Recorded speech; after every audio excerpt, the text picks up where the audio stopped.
Morning everyone. Another short video, simple stuff about the refrigerator and food. So I buy, when it's going to be excessively hot, I will go and buy pre-made food. See these containers? These can't fit in my refrigerator. So all of this goes into baggies and then they all fit. And I never leave the parking lot of Walmart until I've emptied all these, and then I get rid of all the containers. So if you look at my fridge, you'll see how full it is. Okay, so I can get baggies in here, but I can't get anything else in here. This is ice that'll come out, but with this small amount, you can see how small this is.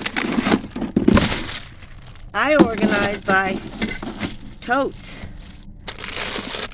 Okay, so I have totes of stuff in here. As you can see, I have 2 of them. This is not a lot of room. I hate that door. So you have to, and a lot of this ice will go down, so I'll fit everything.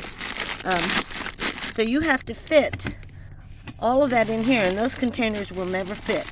So that always get baggies. Well, you guys have a great day, and thank you for watching, and I'll see you next time. Please thumbs up.